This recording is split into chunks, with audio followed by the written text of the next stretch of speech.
বিয়ের ঠিক একদিন আগে ব্রাইডাল মেকআপ করলো আমার এই ব্রাইড। টানা ১৫ ঘন্টা পার করার পর অবশেষে বিয়েতে বসলো সুমনা। হ্যাঁ, তোমাদের মতো এটাও আমি প্রথমবারই শুনছি ওর কাছ থেকে। ওকে যখন আমি বিয়েতে মেকআপটা করছিলাম, মানে দুপুর 2টো থেকে ওর মেকআপটা শুরু হয়েছিল, কিন্তু ওর বিয়েটা ছিল পরের দিন ভোর 5টায়। আচ্ছা সুমনা, হ্যাঁ আজ তো বিয়ে নয়, বিয়ে কালকে যেটা শুনলাম। ভোরবেলা। হ্যাঁ, কেন আজকে তো মেকআপ করছো? আসলে আমার ভোরবেলাতে বিয়ে করার ইচ্ছে ছিল। আর এই ডেটটা যখন সাডেন ঠিক হয় আমি ভাবলাম যে এত তাড়াতাড়ি বিয়ে করবো, তো যখন জানতে পারি যে সকালবেলাতে বিয়ে হচ্ছে মানে ভোরবেলাতে টাইমিং, আর যে না এটাতে এই টাইমটা করতেই হবে, এটা মিস করা যাবে না। সকালবেলা কিন্তু একটা অন্যরকম হ্যাঁ হ্যাঁ এক্সপেরিয়েন্স। হ্যাঁ আমার মানে বরাবরই আমি কাউকে বলিনি, বাট আমার বরাবরই মানে সকালবেলাতে বিয়ে করার ইচ্ছা ছিল। তাহলে তো একটা লং টাইম মেকআপ স্টে করানোর ব্যাপার আছে। হ্যাঁ দেখা যাক। তো কেমন কি চাইছো একটু যদি বলো। তুমি তোমার মতন করে দেবে পুরোটা, ঠিক আছে? আচ্ছা আমার স্কিন টোনের উপর রাখবে বাস, আর কিছু আমার মানে কোনো রিকোয়ারমেন্ট নেই, বাকিটা পুরো তোমার উপর। আচ্ছা, কলকা টলকা মোটামুটি সবই একদম আমার তোমার মতো উপর, করতে একদম পারি। আমার মুখে যেটা ভালো লাগবে তুমি জাস্ট সেটা ওকে করে দেবে। ওকে ওকে, ঠিক আছে, চলো শুরু করা যাক। ভোরবেলা যখনই শুনলাম তখনই আমি ওকে জিজ্ঞাসা করলাম, তুমি এরকম একটা টাইম কেন নিলে? তো ফার্স্টেই ও আমাকে বললো যে আমার আগে থেকেই ইচ্ছে ছিল, পছন্দ ছিল যে ভোরবেলায় বিয়ে করব। আর এটা শোনার পর সত্যি আমার মনে হচ্ছিল যে এতক্ষণ মেকআপটা লং লাস্টিং করতে হবে। কারণ আমি ওকে যখন ওর সাথে আমার দেখা হয় বিয়ের দিনে, তখনই আমি জানতে পারি যে ও পরের দিন ওর বিয়ের লগ্নটা রয়েছে। তো স্বাভাবিকভাবে যেটা হয় আমাদের বাঙালি হিন্দুদের বিয়ের দিনই, মানে যেদিন বিয়ের মেকআপ হয় সেদিনই বিয়েটা কমপ্লিট হয়ে যায়, বা অনেকের আছে বাসি বিয়েতে বিয়ে কমপ্লিট হয়। তবে বাসি বিয়েটা অনেকের কাছে অতটাও ইম্পর্টেন্ট থাকে না, তাই আগের দিন সমস্ত যা যা রিচুয়ালস করার করে নেয়। বাট সুমনার কিন্তু অ্যাকচুয়াল পরের দিন বিয়ে, পুরোটা রিচুয়ালস।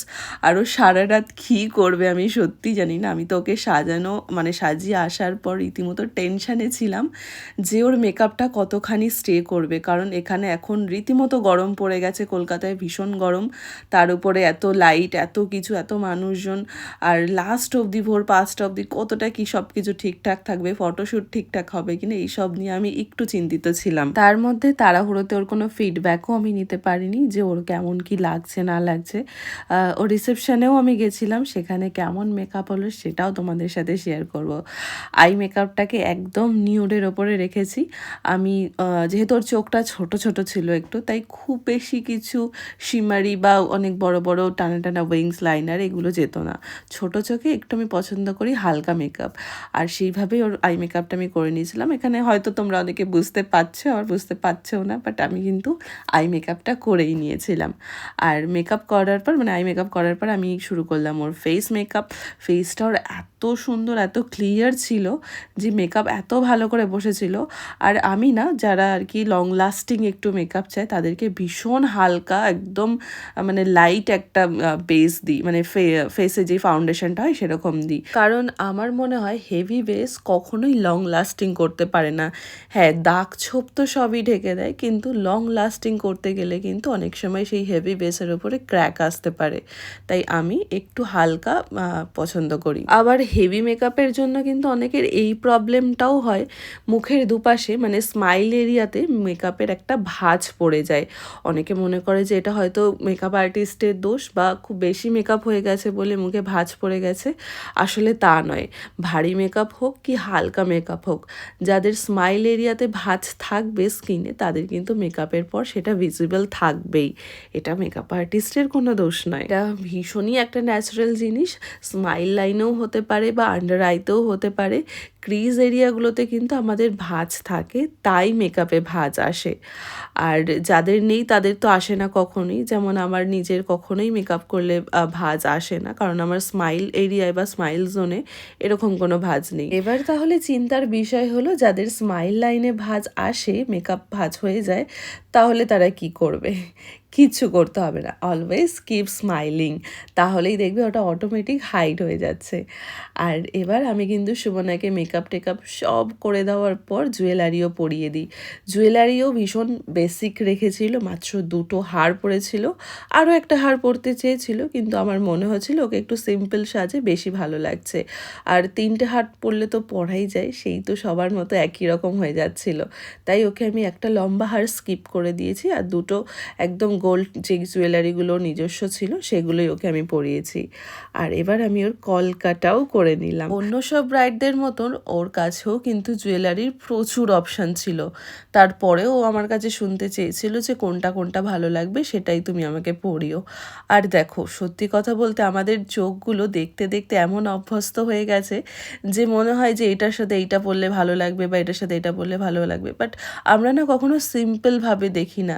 একটা ব্রাইড যদি রেড লিপস্টিকের জায়গায় নিউড লিপস্টিক পরে তাহলে আমরা তাকে জাজ করি যে কেন রেড লিপস্টিক পরেনি, বা সে যদি একটু আটপৌড়ে করে শাড়ি না পরে একটু নর্মাল প্লিট করে পরে সেখানেও আমরা জাজ করি যে কেন সেইভাবে পরেছে। আর এই চিন্তা ভাবনাটা আমাদের দেখে দেখে দেখে অভ্যাস হয়ে গেছে। বা এখানে যদি লাল বেনারসির জায়গায় একটা সাদা বেনারসিও পরে সেখানেও আমরা 10টা মানুষ এসে 10টা কথা বলবো যে কেন বিয়ের মতো একটা দিনে লাল কালারটা ছেড়ে আমরা এরকম একটা কালার নিচ্ছি। দেখো, বিয়েটা একান্তই সেই মেয়েটার, তাই সে কি পরবে না পরবে এটা একান্তই তার ব্যাপার। তাই আমরা এখানে জাজ করার মতো কেউ নই। হ্যাঁ, আমাদের একটা নিজস্ব মতামত জানাতে পারি, তবে আমরা কেউ নই জাজ করার জন্য। এই ব্রাইডের ছোট্ট একটা ক্লিপস আমি শেয়ার করেছিলাম তোমাদেরকে, আর সেই ভিডিওতে একজন বলেছিলে এত সুন্দর খোপা করার পর সেটাকে যদি ঢেকেই দিতে হয় কাপড় দিয়ে তাহলে সেই খোপা করার মানে কি।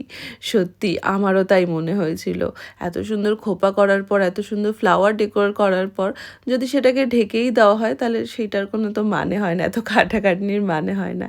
কিন্তু তবুও যে আমাদের বাঙালি ব্রাইডদের মাথায় ওড়নাটা দিতেই হয়। আর দেখো, এর মধ্যে আমি ওকেও রেডি করে দিয়েছি। ওকে আমি আয়না দেখতে দিয়েছিলাম, অনেকক্ষণ ওকে দেখাইনি, আর দেখার পরে ওর একটু একটু মনে হচ্ছিল যে এখানটা ঠিক করতে হবে, তো পরক্ষণে আমি সেগুলোকে ঠিক করি। ওকে আমি একটা হালকা নিউড পিঙ্ক লালের কম্বিনেশনে একটা লিপস্টিক পরিয়েছিলাম, আর সেটা দেখার পর ওর প্রথম ভালো লাগছিল, আমারও বেশ ভালো লাগছিল, কিন্তু পরে আমাকে সেটা বলে যে এটা একটু চেঞ্জ করে ডিপ করে দাও। কিন্তু সত্যি কথা বলতে আমার এই কালারটা ওর উপরে এত ভালো লাগছিল, একটা মানে হালকা একটা সোভার লুক দিচ্ছিল। লিপস্টিকও কিন্তু অনেক ম্যাটার করে পুরো লুকসটার উপরে। তোর কথা মতো লিপস্টিকটাকে একটু হালকা ডার্ক করেছিলাম, আর আমার ব্রাইডের কিন্তু পুরো লুকটা কমপ্লিট হয়ে গেছে এখানে। নাও দেখে এবার জানাও তাড়াতাড়ি করে যে সুমনাকে কেমন লাগছে। হেয়ার স্টাইলটা হালকা মেসি মেসি রেখেছিলাম, ওর ইচ্ছে ছিল এরকম একটু রাখার। আর এই যে আমার ব্রাইড কিন্তু একদম রেডি। কেমন লাগছে গো আমার লাল টুকটুকে ব্রাইডকে? কমেন্ট সেকশনে তোমরা কমেন্ট করে জানাতে পারো। 2026 এবং 2027-এর প্রথম দিকটা কিন্তু অনেক বুকিং অলরেডি হয়ে গেছে, তবে অনেক ডেট এখনও ফাঁকা আছে। যারা প্ল্যান করছো ওই সময়টা বিয়ে করার তারা কিন্তু অতি শীঘ্রই তাড়াতাড়ি নিজেদের ডেটটা বুক করে ফেলো। সুমনাকে সাজানোর পর আমার নেক্সট লোকেশন ছিল কেষ্টপুরের এখানে আমি একদম ক্লিপস নিতে পারিনি। সবশেষে ওকে বিদায় জানানোর সময় একটা মাত্র সিঙ্গেল ক্লিপস আমার কাছে থেকে গেছিলো। তো এটাই ছিল আমার আজকের সারাদিনের গল্প।